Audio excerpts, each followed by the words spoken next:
आप सभी देवियों सज्जनों और छोटे छोटे बच्चों का इस 80वें भारतीय स्वतंत्रता दिवस के आयोजन पर हार्दिक स्वागत और अभिनंदन है।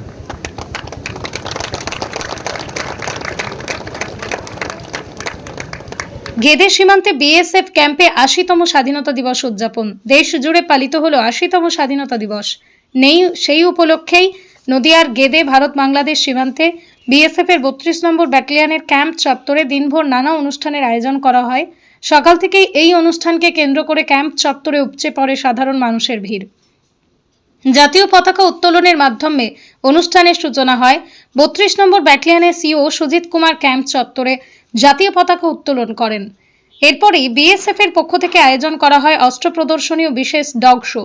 সীমান্তরক্ষী বাহিনীর প্রশিক্ষিত কুকুরদের বিভিন্ন কৌশল প্রদর্শন দেখতে উৎসাহ ছিল সাধারণ মানুষের মধ্যে। অনুষ্ঠানের অন্যতম আকর্ষণ ছিল স্থানীয় স্কুলের ছাত্রছাত্রীদের দেশাত্মবোধক গান ও নৃত্য পরিবেশন।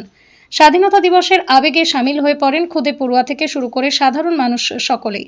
বিএসএফ ক্যাম্পে সাধারণ মানুষের প্রবেশ সবসময় সম্ভব হয় না, তাই স্বাধীনতা দিবস উপলক্ষে ক্যাম্পের দরজা খুলে দেওয়ায় এই দিনটির জন্য অনেকেই অধীর আগ্রহে অপেক্ষা করেন।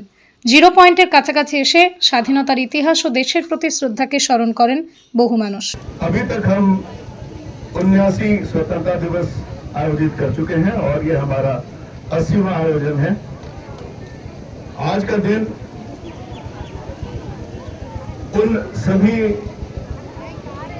बहादुर और निस्वार्थ स्वतंत्रता सेनानियों के नाम समर्पित है, जिन्होंने अपना सर्वस्व निछावर कर हमें आज की इस स्वतंत्र हवा का स्वाद लेने का अवसर दिया। आज हम जिस भारत में स्वतंत्रता के साथ कुछ भी बोल सकते हैं, अपनी आकांक्षाओं को शक्ल दे सकते हैं, अपने तरह की जिंदगी जी सकते हैं, ये संभव उन्हीं निस्वार्थ बलिदानियों की बलिदान के कारण है। इसमें किसी एक का नाम लेना बहुत उचित नहीं होगा, क्योंकि लिस्ट बहुत लंबी है। बापू, सुभाष चंद्र बोस, प्रीतिलता वाडेदार, ये जितने भी नाम हैं इस लिस्ट में शामिल हैं, और बहुत सारे ऐसे नाम हैं जो बहुत लोगों को आज याद भी नहीं है। आज का दिन मैं मानता हूं कि हमारे लिए ये शपथ लेने का दिन है कि हम अपने अधिकार जो संविधान हमें देता है, उसके अलावा अपने कर्तव्यों के निर्वहन के प्रति जो हमारी जिम्मेवारी है उसको भी याद करने के लिए शपथ लें, और इस भारत को और सशक्त, सक्षम और समृद्ध बनाने के लिए अपनी तरफ से जो भी हम प्रयास कर पाए उसके लिए अपने आप को समर्पित करने की शपथ लें। बाकी आज के इस आयोजन में इस छोटे से यूपी के अंदर हमने अपने आप को आपसे जोड़ने का प्रयास किया है। हमारी जो शस्त्र क्षमता है उसके बारे में छोटा सा प्रदर्शन हमने रखा है। हमारे जो डॉग्स हैं जो हमारे ऑपरेशंस में साथ देते हैं उनका एक प्रदर्शन है, और कुछ हमारे शस्त्रों की प्रदर्शनी है, कोई डॉक्यूमेंट्री होगी, और बाकी आपके लिए स्टेज यहाँ पे लगा हुआ है जिसपे बच्चे जो हैं अपना सांस्कृतिक कार्यक्रम देंगे। इन्हीं शब्दों के साथ इस आयोजन स्थल पर आपका ढेर सारा स्वागत और अभिनंदन। जय हिंद, जय भारत।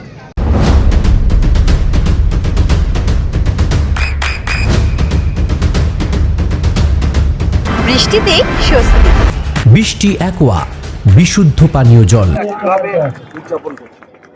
দেখুন, প্রথমে আমি আজকে আমাদের কৃষ্ণগঞ্জবাসী এবং পাশাপাশি রাজ্যবাসীকে 80তম স্বাধীনতা দিবসের শুভেচ্ছা নিবেদন করি।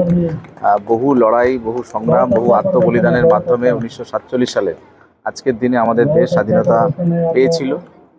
ফলে আমাদের জেনারেশন, আমাদের পূর্ববর্তী জেনারেশন এবং আমাদের পরবর্তী জেনারেশনের কাছে এই স্বাধীনতা দিবসের গুরুত্ব এবং তাৎপর্য অপরিসীম। কোনো ভাষা, কোনো শব্দ মাধ্যমে হয়তো আমরা এটাকে ব্যাখ্যা করতে পারবো না। কিন্তু আজকে এখানে আমি এসেছি একজন বিধায়ক হিসেবে নয়, আমি প্রতিবারই স্বাধীনতা দিবসে ছাত্র অবস্থা থেকেও এই গেদে বর্ডারে আমরা আসি। মূলত তার দুটো কারণ। প্রথমত, ভারত বাংলাদেশ একটা কিউরিসিটি সবার মধ্যেই থাকে যে একটা তার কাটার মাধ্যমে দুটো দেশকে আলাদা করা হয়েছিল। আমরা তো ওপারে যাওয়ার কোনো অধিকার আমাদের নেই, বা ওপারের মানুষের এপারে আসার অধিকার নেই, কিন্তু আমরা এপারে বসে ওপারের যে হাওয়া, যে জল, সেটা অনুভব করার চেষ্টা আমরা ছোটবেলা থেকেই করতাম। আর মূলত এখানকার যারা এই সীমান্ত বাহিনীর সঙ্গে যারা যুক্ত, সীমান্ত রক্ষী বিএসএফ এর যারা আধিকারিক, তারা যেভাবে সারা বছর নিজের আত্মীয় পরিস্বজন সবাইকে ছেড়ে দিয়ে তারা যেভাবে আমাদেরকে বাঁচানোর জন্য, আমাদের সুরক্ষিত রাখার জন্য তারা এখানে থাকেন, সেটাকেও দেখার জন্য তাদের সঙ্গে আমরা কিছু কথাবার্তা বলা, তাদের সঙ্গে একটু সাময়িক হলেও বন্ধুত্ব স্থাপন করার জন্যই আমরা প্রতিবার আসি। আজকেও সেই রকমভাবেই এসেছি, কিন্তু এখানে লাকিলি দেখলাম যে এবারে বিভিন্ন রকমভাবে যে তাদের কাছে যে অস্ত্র দেওয়া হয় দেশ মাতৃকাকে রক্ষা করার জন্য, তার একটা প্রদর্শনী চলছে। সেই প্রদর্শনীটা আমরা দেখলাম এবং দেখে আমরা বুঝতে পারছি যে আমাদের যে সুরক্ষা বাহিনী তারা কতটা প্রস্তুত শত্রু মোকাবেলা করার জন্য। তো এটা প্রাউড ফিল করছি একজন বিধায়ক হিসাবে, একজন দেশের সুস্থ নাগরিক হিসাবে।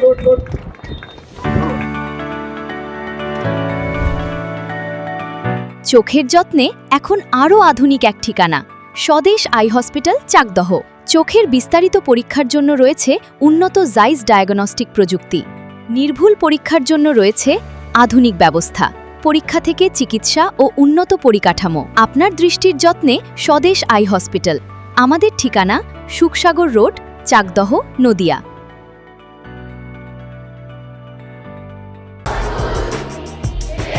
আপনার সন্তানের উজ্জ্বল ভবিষ্যতের সঠিক দিশা JRS public school. JRS public school, যেখানে শিক্ষা এবং আনন্দ একসাথে। JRS public school has an excellent team of teachers for the holistic development of your child. আপনার সন্তানের উজ্জ্বল ভবিষ্যতের একমাত্র ঠিকানা জেআরএস পাবলিক স্কুল। আপনি কোথায় ইনভেস্ট করবেন, কেন করবেন, বুঝতে পারছেন না তো? সঠিক গাইডলাইন পেতে আজই আসুন নদিয়ার চাকদাতে নিবেদিতা প্রাইভেট লিমিটেডে। Nivedita private limited, marketing and distribution service. Balcony বা সিঁড়ির রেলিং, মডিউলার কিচেন বা ড্রয়িং রুম, এক কথায় আপনার স্বপ্নের বাড়িকে করে তুলুন আরো সুন্দর। Chakda ply centre, gorgeous look বা কোয়ালিটি সবে 3 number 1 Chakda ply centre. Chakda ply centre, KBM, Chakda, Nadia. হোমওয়ার্কটা করেছো? হ্যাঁ স্যার। এ বাবা, ভুল করেছো কেন? চোখে কেমন ঝাপসা দেখছি, লিখতে আর পড়তে খুব সমস্যা হচ্ছে। চাকদার মডার্ন অপটিক্স থেকে ভালো চোখের ডাক্তার দেখিয়ে নাও। প্রতিদিন প্রকৃত চোখের ডাক্তার ও দৃষ্টি বিশেষজ্ঞ মডার্ন অপটিক্স, চাকদহে। চাকদা অ্যালুমিনিয়াম সেন্টার, প্লাই, কাঁচ, laminates, kitchen fittings, door lock, window ও অ্যালুমিনিয়ামের খুচরো ও পাইকারি বিক্রেতা। চাকদা অ্যালুমিনিয়াম সেন্টার, পূর্ব লালপুর 50 নম্বর রেলগেটের পাশে, চাকদা, নদিয়া। নদিয়া জেলার সবথেকে বড় বিল্ডার্স চাকদার মা মনসা বিল্ডার্স, রড ও সিমেন্টের পাইকারি ও খুচরো বিক্রেতা। মা মনসা বিল্ডার্স, পদ্মবিলা, চাকদা, নদিয়া। রুম রে মাত্র 1500 টাকা থেকে স্টার, খাওয়া দাওয়া রিজনেবল প্রাইস। নদিয়ার একমাত্র 3 স্টার ক্যাটাগরি হোটেল NB সোনার বাংলা হোটেল, কল্যাণী এইমসের ঠিক